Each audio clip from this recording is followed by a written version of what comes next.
Okay. तो देवी तथा आसुरी गुणों के बारे में यहाँ भगवान बता रहे हैं। तो स्टार्टिंग में ही जैसे प्रभुपाद ट्रांसलेट कर रहे हैं कि भगवान बोल रहे हैं, पितापुत, इस संसार में सृजित प्राणी दो प्रकार के हैं, देवी तथा आसुरी। मैं पहले ही विस्तार में तुम्हें देवी गुणों के बारे में बता चुका हूँ, अब मुझसे आसुरी गुणों के विषय में सुनो। तो यहाँ पे इस चैप्टर का स्टार्टिंग में ही आप देख सकते हैं कि भगवान कुछ गुणों के बारे में आए जाते हैं। तो इस गुणों के बहुत सारा लंबा लिस्ट है, अगर आप देखेंगे तो काफी लंबा लिस्ट है। जब मैं एक इसको थोड़ा पढ़ देता हूँ क्या क्या गुण है। निर्भयता, आत्मशुद्धि, आध्यात्मिक ज्ञान का अनुशीलन, दान, आत्म संयम, यज्ञ परायणता, वेद अध्ययन, तपस्या, सरलता, अहिंसा, सत्यता, क्रोध विहीनता, त्याग, शांति, छिद्रान्वेषण में अरुचि, अरुचि, समस्त जीवों पर करुणा, लोभ विहीनता, भद्रता, लज्जा, संकल्प, तेज, क्षमा, धैर्य, पवित्रता, ईर्ष्या तथा समान की अभिलाषा से मुक्ति, ये सारे दिव्य गुण हैं। तो कृष्ण ने पहले ये दिव्य गुण के बारे में चर्चा किया, जिसमें दान, तपस्या, तप, यज्ञ, आत्म संयमता, इंद्र तृप्ति से बचना, आत्मशुद्धि, निर्भयता, ये सारे गुणों के बारे में कृष्ण ने बताया है। और ये सब बताने के बाद इसको कृष्ण बोल रहे हैं, मैंने तुम्हें डिटेल्स में बताया है ये सब, और अभी मैं तुम्हें वो बताने जा रहा हूँ जो इसका उल्टा है। आसुरी गुणों के बारे में बताने जा रहे हैं भगवान। तो आसुरी गुण क्या है? जिनके अंदर ये सारे गुण नहीं होते हैं, क्षमा, तप, शौच, ये सारे गुण अगर किसी के अंदर में नहीं है तो आसुरी का क्लासिफिकेशन है। तो जनरली हम इसको जब पढ़ते हैं देवी तरह तथा आसुरी, तो हमें क्या समझ में आता है कि भगवान दो क्लासेस के लोगों के बारे में बता रहे हैं, जो एक देवता है और ये दूसरा जो असुर है। तो देवता स्वर्ग लोक या उससे ऊपर के लोकों में रहते हैं, और असुरगण जो भूलोक है इसके नीचे के लोकों में रहते हैं। बट ये कंप्लीट नहीं है, ये ये अंडरस्टैंडिंग कंप्लीट नहीं है। क्यों? क्योंकि जैसे यहाँ भगवान बता रहे हैं कि पर्टिकुलरली देवी देवता और असुरों के बारे में नहीं बोल रहे हैं। प्रत्येक मनुष्य के जो भी भगवान का अंश है, उनके अंदर ये गुण पाए जाते हैं। तो देवी देवी गुण वाले लोग भी है और आसुरी गुण वाले भी लोग हैं। तो कोई बता सकते हैं कि देवी गुण किन किन के अंदर पाए जाते हैं? ये जो है क्षमा, तप, दान, शौचम, अगर हम इन ब्रॉडर सेंस बोले कि इन लोगों के अंदर देवी गुण पाए जाते हैं, तो ये बहुत सिंपल है। जो भी कृष्ण के भक्त हैं उनके अंदर ये सारे गुण पाए जाएंगे। ये सारे गुण भरपूर मात्रा में पाए जाएंगे, क्योंकि उनका पूरा जीवन ही कृष्ण की संतुष्टि के कार्यों में जाता है। तो इस प्रकार से उन्हें अपने स्वार्थ, अहम भोगी जो है ना, भगवत गीता में बता रहे हैं कि और भागवतम में आता है अहम ममेति, एक श्लोक है उसमें आता है अहम ममेति, कि सब चीज मेरा है और सब चीज पे मेरा ही अधिकार है, और भगवान क्या है ये तो मुझे नहीं पता है। इस तरह का जिनका भी थिंकिंग है उसको कहते हैं अहम ममेति। इसका उल्टा ईशोपनिषद का जो प्रथम श्लोक है, ईशावासम इदम सर्वम यत्किंचम जगत्याम जगत तेन तक तेन भुंजिता माँ गृधा कस्य स्विद्धरम। इसका अर्थ क्या है कि भगवान ने ये सारा सृष्टि जो किया, ईशावासम इदम सर्वम, एक सेकेंड, गिव मी 1 मिनट।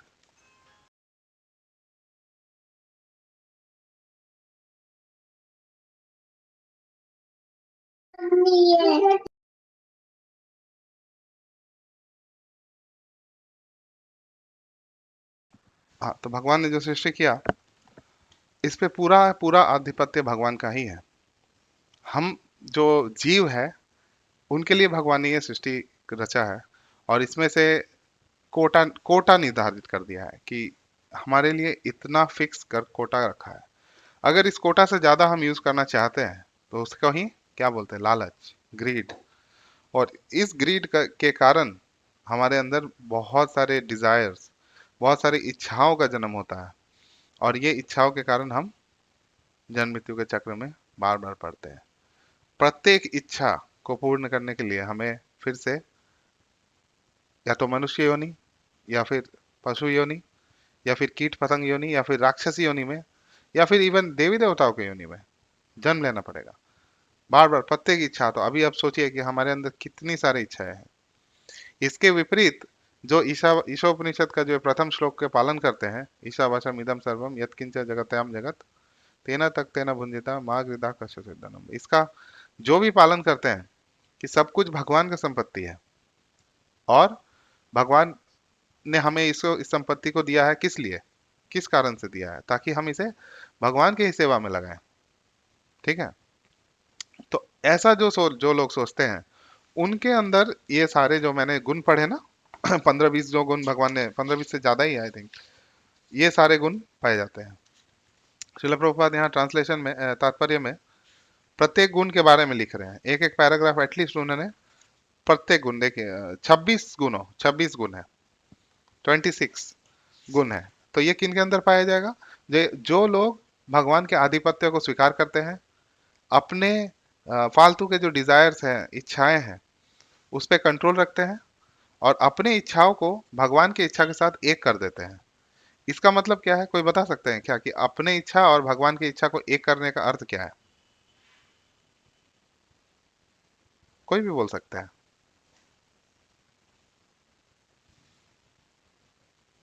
नहीं बोल सकते कोई?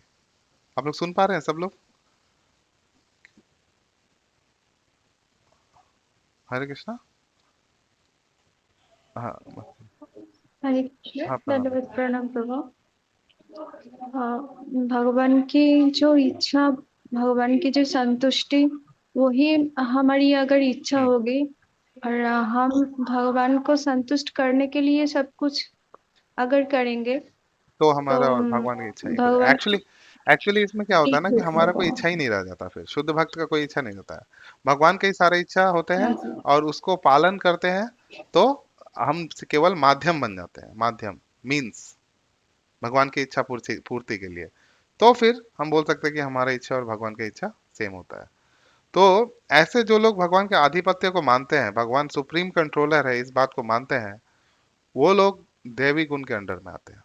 देवी गुण में अब ऐसा हो सकता है कि वो अलग धर्म का पालन कर रहे हैं, may be so called Hindu धर्म, मुस्लिम धर्म, क्रिश्चियन धर्म, ये तो विभाग हमने रचा है। जो भागवत धर्म है, सनातन भागवत धर्म है, वो क्या कहता है, धर्म प्रोजिता कैतव्य अन्यत्र, कि सारे चीटिंग रिलीजन से ऊपर उठ के जो भगवान की प्रेममय सेवा करने का सिखाए, उसी को भागवत धर्म कहते हैं।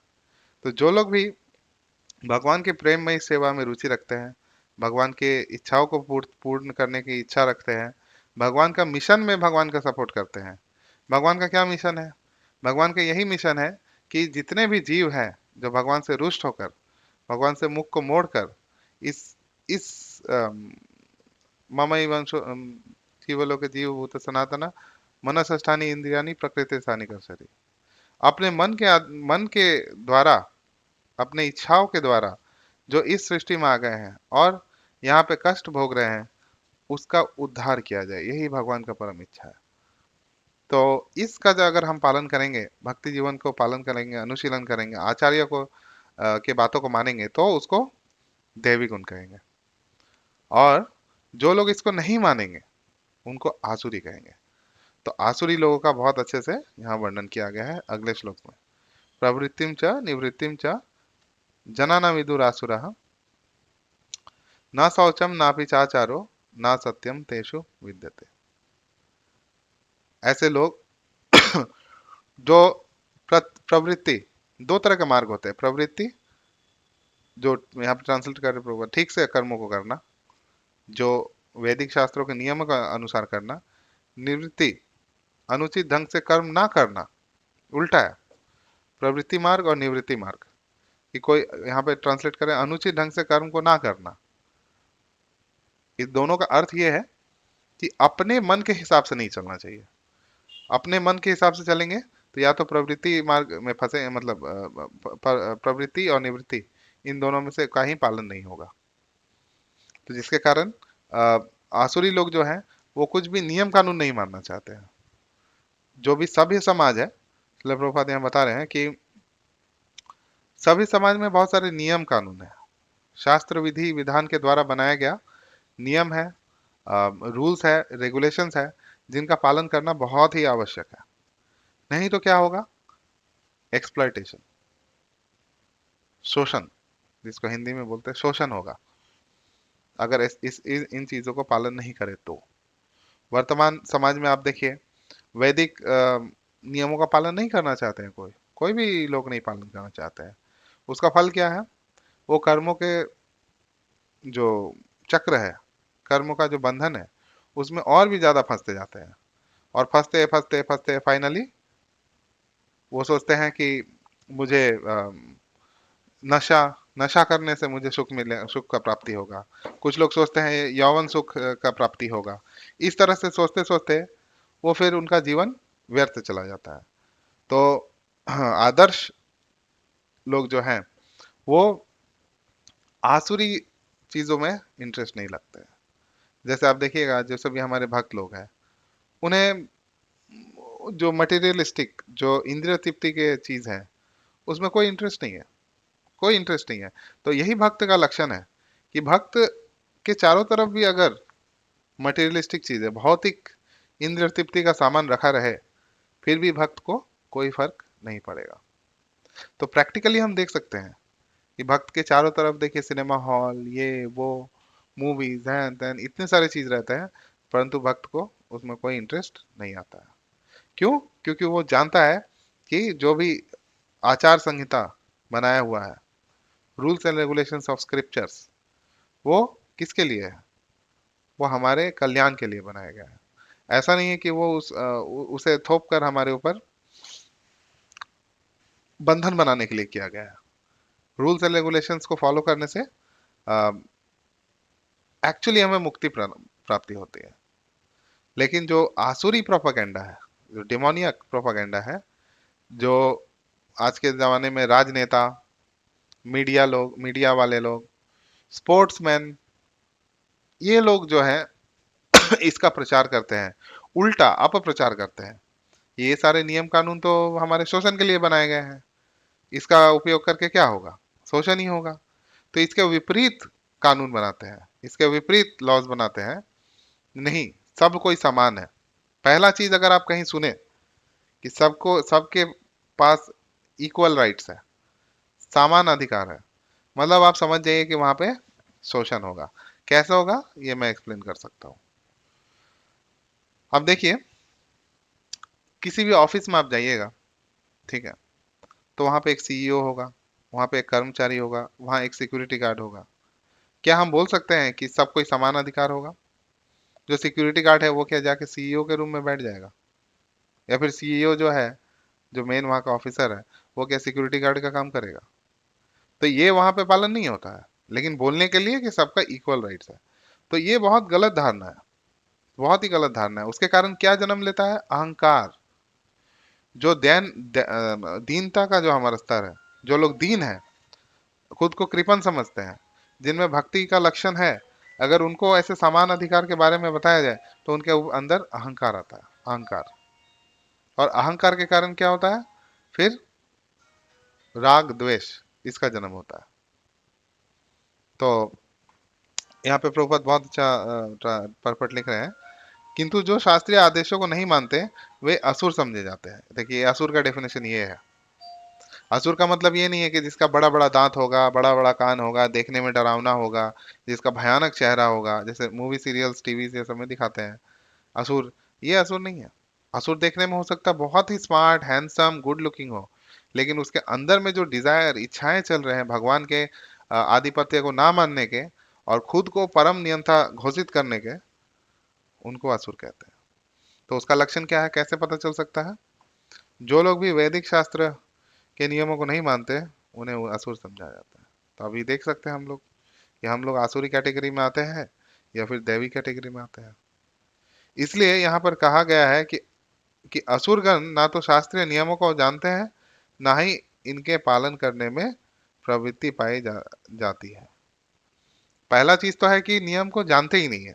जैसे पाश्चात्य देश आप देखिए, जो पाश्चात्य वेस्टर्न कंट्रीज है, वहां पे वैदिक रूल्स एंड रेगुलेशंस का उनको नॉलेज नहीं है, नॉलेज ही नहीं है।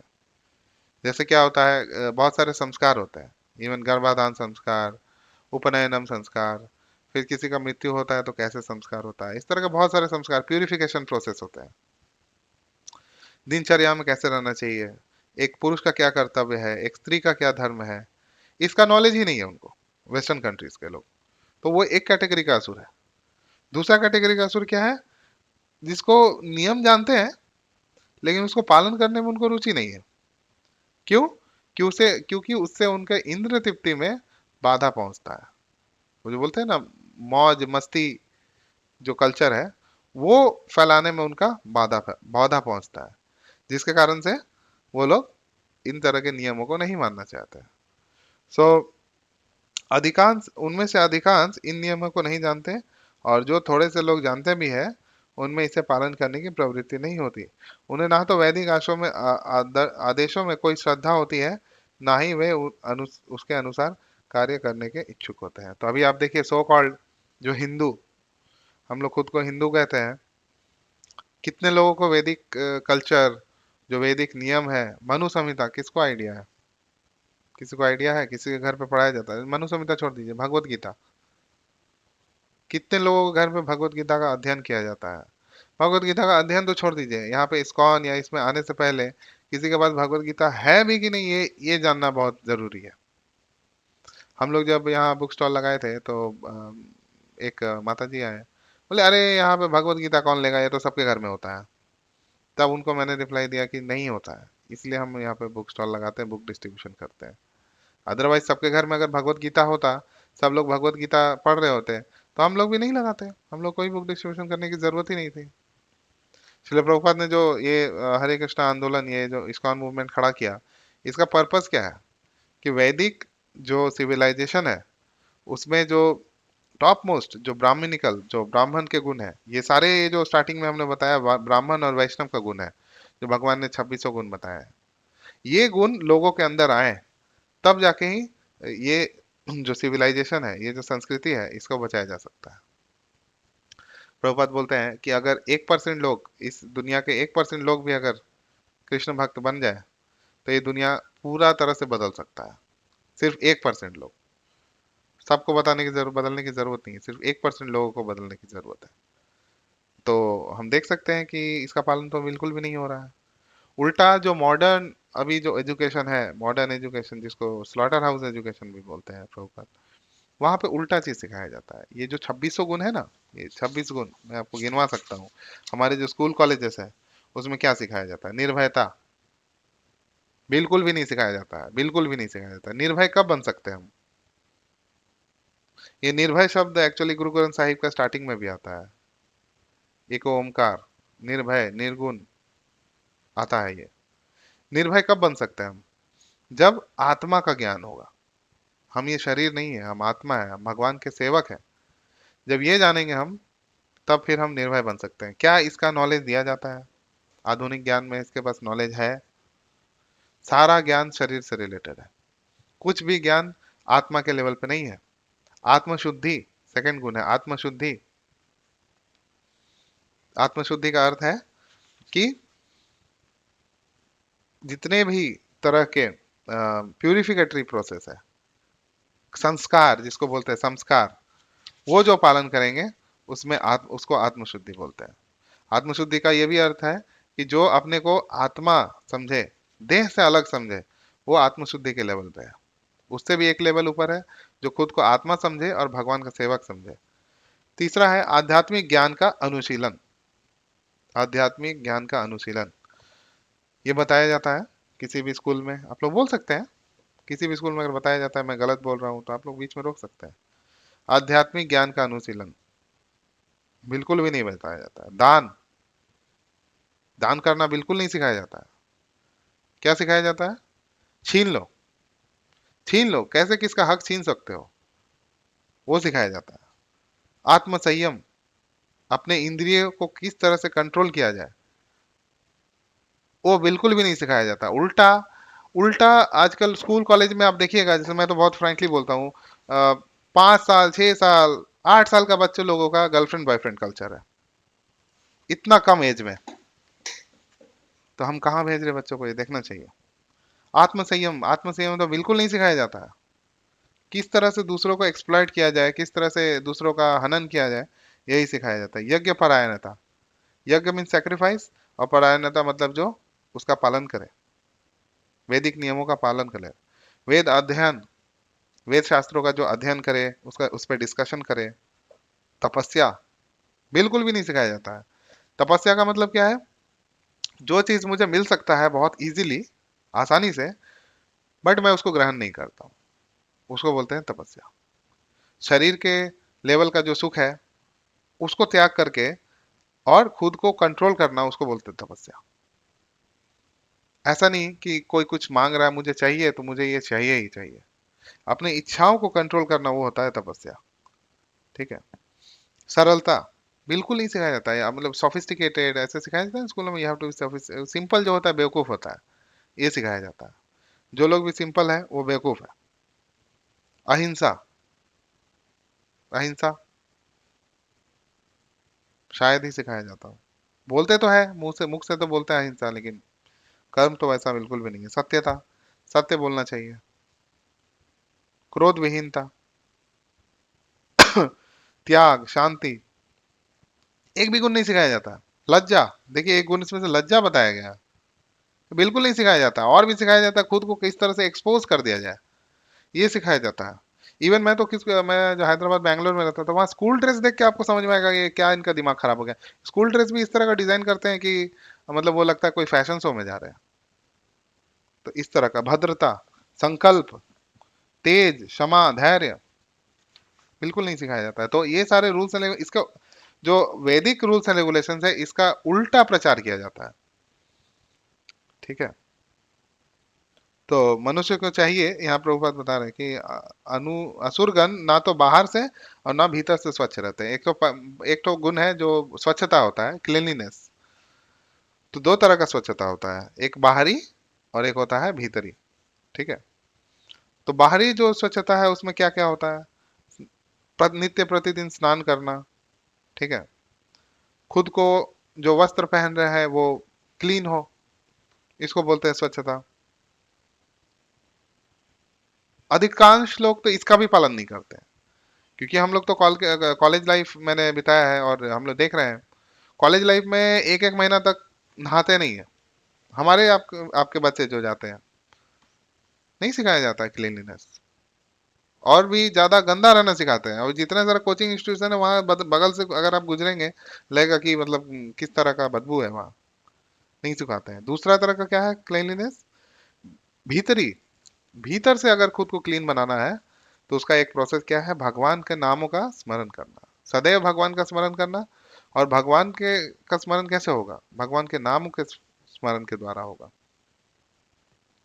तो असुरगण ने बाह्य तथा आंतरिक स्वच्छता के इन नियमों को तो ना तो चाहते हैं, ना इनका पालन करते हैं। तो उनको ये नियम चाहिए ही नहीं और इसका पालन भी नहीं करते हैं। लास्ट पैराग्राफ जो है, अम, गीता माता ji, are you there? Oh ये देयर ना, so I will just give a explanation. Yes, मैं I am थोड़ा here. एक्सप्लेन करता हूँ, अगर आप ऐड कर सके last paragraph. Because specifically Prabhupada ये माता जी लोगों के लिए लिख रहे हैं, और इस हम्म, क्राउड में आई थिंक माता जी लोग भी है, तो आप थोड़ा सा ऐड करिएगा। तो हाँ हाँ जी। मनु संहिता का मार्गदर्शन, मनु संहिता ठीक है। किसने बताया है? स्वयंभू मनु ने। मनु कौन है? वो ब्रह्मा के लाइन से आते हैं, जिन्होंने मनुष्य का सृष्टि किया। जो मनुष्य, मनु के जो वंशज है, उन्हीं को बोलते हैं मनुष्य। मनुष्य जो शब्द आ रहा है वो किससे आ रहा है? मनु से आता है। तो उन्होंने कुछ रूल्स एंड रेगुलेशंस बनाया है, मानव जो समाज है उसके लिए कुछ रूल्स एंड रेगुलेशंस बनाया है। तो उस रूल्स एंड रेगुलेशंस में स्त्री और पुरुष के कर्तव्यों को अलग अलग विभाजित किया गया है, कि इसको बोलते हैं ये पुरुषों के लिए कार्य है और ये स्त्रियों के लिए कार्य है, अलग अलग बताया है। तो उसमें ये सारे रूल्स एंड रेगुलेशंस में बताया गया है कि जो माताएं हैं, जो बहनें हैं, स्त्रियां हैं, उनको तीन तरह का प्रोटेक्शन चाहिए। एक है जो बाल्यकाल में, जब छोटे होते हैं, बच्चे होते हैं, उस समय उनको पिता के गाइडेंस, पिता का प्रोटेक्शन चाहिए, पिता का प्रोटेक्शन में रहना चाहिए। सेकंड, जब थोड़ा युवा अवस्था हो जाता है, उस समय उन्हें अपने पति के गाइडेंस, पति के संरक्षण में रहना चाहिए। और तीसरा, जब बूढ़े हो जाते हैं तो फिर जो पुत्र है उनके प्रोटेक्शन में रहना चाहिए। तो at any point of time जो माताओं को अ, पुरुषों के, जो उनके स्वामी है या फिर उनके जो पति है, उनके प्रोटेक्शन में रहना चाहिए। क्योंकि अगर प्रोटेक्शन नहीं होगा तो बाहरी समाज जो है वो उनका एक्सप्लॉयटेशन करेगा। उनके लिए बहुत आसान होगा उनको हैरेस करना, एक्सप्लॉइट करना, उनसे काम निकलवाना, उनके भावनाओं के साथ खेलना, ये सारी चीजें बहुत आसान हो जाएंगे। तो इसीलिए एक सभ्य समाज जो होता है, ये अभी याद करिए, जो अर्जुन प्रथम अध्याय में बोल रहे हैं भगवान को कि भगवान अगर युद्ध करते हैं और इतने सारे सैनिकों को मार देंगे तो क्या होगा? बहुत सारे औरतें जो माताएं हैं, बहनें हैं, स्त्रियां, वो विधवा हो जाएंगे। और क्या होगा फिर? उनका शोषण होगा। ये प्रथम अध्याय में, वहां भी प्रभुपद लिख रहे हैं इसके बारे में। तो माता जी आप इसमें थोड़ा ऐड कर सकते हैं, और ये फिर स्किप भी कर सकते हैं।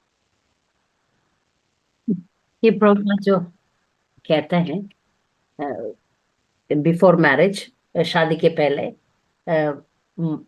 स्त्री को पिताजी के अंडर रहना है, पिताजी का आश्रय में रहना है। शादी के टाइम पर शादी होते पति का शेल्टर में, फिर बाद में बेटा का, ऐसा बोलते हैं। मगर आजकल आप जैसे बोला आश्रिक इसके मुताबिक लोग चल रहे हैं। विमेन को, स्त्री को ज्यादातर इंडिपेंडेंट कैसे रहना है वही सिखाते हैं। आप लोग देखते देखते हैं तो फिर सब कैरियर ओरिएंटेशन, बिकॉज ऐसे बोलते हैं कि ये कुछ हो गया तो कुछ हो गया तो इसको अपने आप खड़ा रहना है। ऐसा ये पूरा समाज, ये पूरा दुनिया में ऐसा प्रचार चल रहा है, जो लेडीज को बाहर निकालो और उनको अपने पैर में खड़ा रहो, ऐसा ऐसा बहुत विषय चल रहा है। आप देख सकते हैं आसमान में जाके एक औरत, वो भी ये इंडिया के औरत, इंडिया का वंशावली औरत सुनीता विलियम जाके ऊपर बैठ गई। उसमें भी पॉलिटिक्स है, हम जा देख सकते हैं। प्रभुपाद जी और शास्त्र बोलता है कि औरत को सिंपल रहना है और सुरक्षित रहना है, इसमें संतुष्ट है, इसमें आत्म संतुष्ट है। ये नहीं जानते हैं, इसलिए पूरा दुनिया में अशांति है, अशांति है। ये यदि स्त्री अपना क्या बोलते प्रोटेक्शन में रहेगी तो परिवार शांति रहेगा। जब परिवार शांति में रहेगा, पूरा दुनिया में आप देखेंगे 50% 50% पॉपुलेशन तो स्त्री है।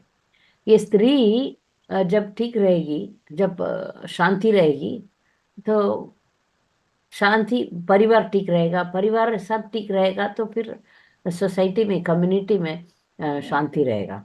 महाराबी डिमोनिक मेंटालिटी, जो असुर प्रवृत्ति के लोग हैं, उनको, स्त्रियों को एंजॉय करना है, इसलिए ये गलत शिक्षण दे रहे हैं।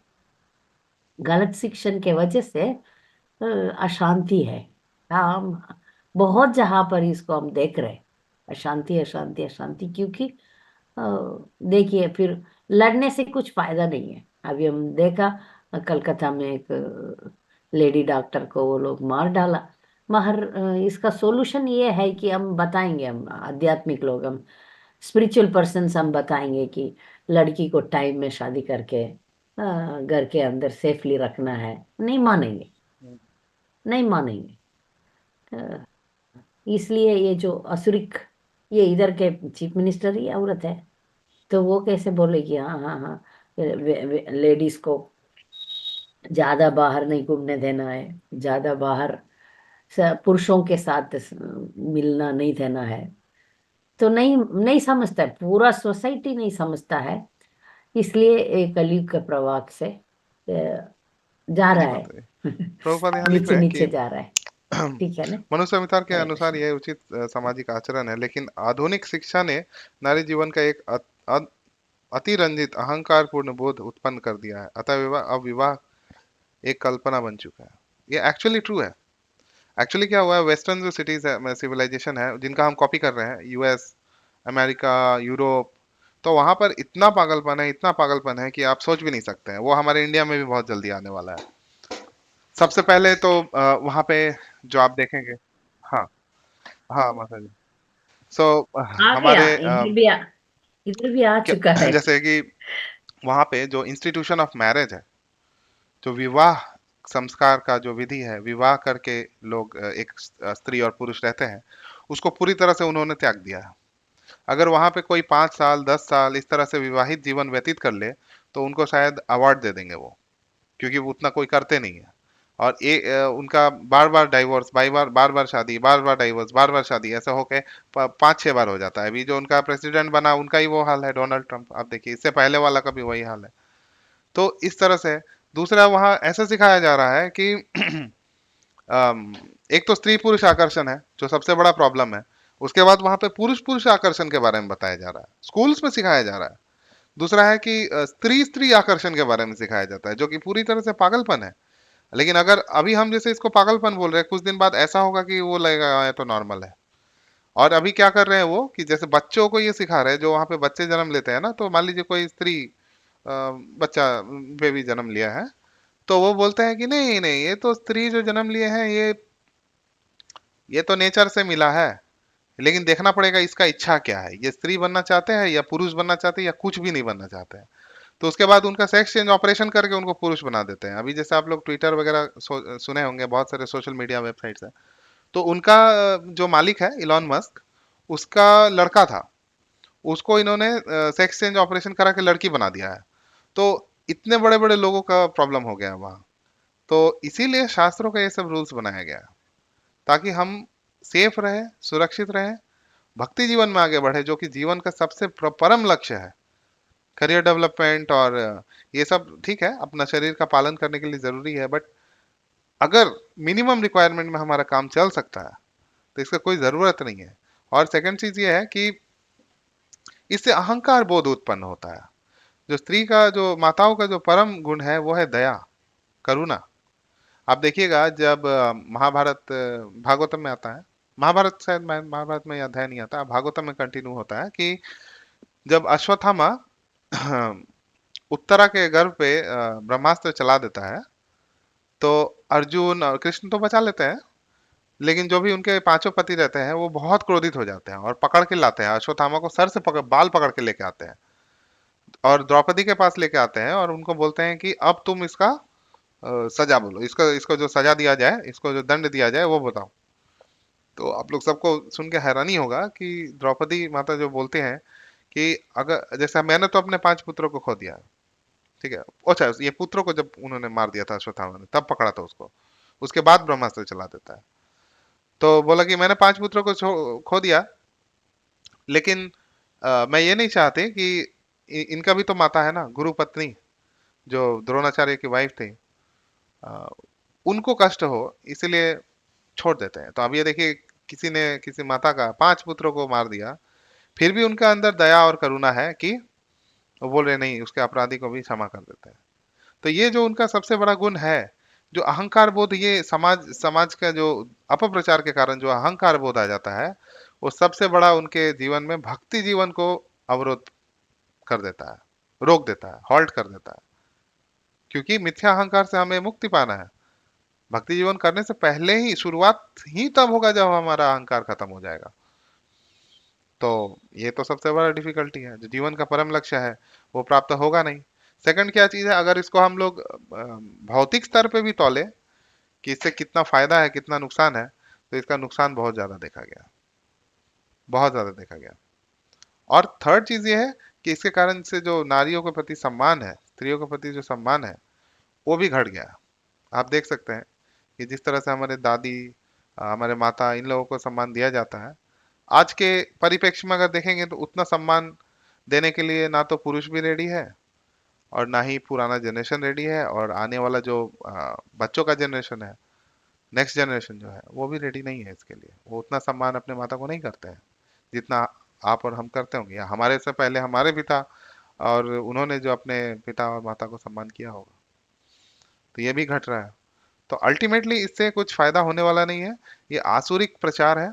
आसुरिक प्रचार से भक्तों को नुकसान होगा अगर उनके प्रचार में हाँ में हाँ मिलाते हैं और उनके प्रचार के हिसाब से हम चलते हैं तो बहुत नुकसान होगा। परम लक्ष्य भगवान कृष्ण की भक्ति है, उसको किस तरह से प्राप्त किया जाए इसके बारे में हमें दिमाग लगाना चाहिए। और विवाहित जीवन में माताओं को रहकर और भगवान कृष्ण गुरु और पति की सेवा करके और परम लक्ष्य तक प्राप्त कर लेना चाहिए, तो इतना बोलेंगे।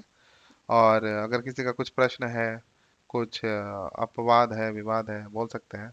माता जी भी इस रिगार्डिंग में प्रश्न ले सकते हैं। और इससे पहले जो मैंने बताया गुणों के बारे में और प्रवृत्ति निवृत्ति शौच ये सब के बारे में बताया, तो उसके बारे में जो भी प्रश्न है आप बोल सकते हैं। हरे कृष्णा।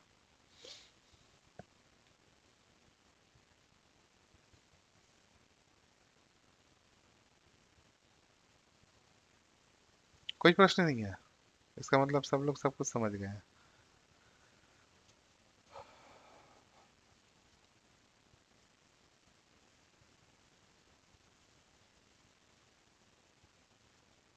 हरे कृष्णा, किसी का भी कोई प्रश्न नहीं है?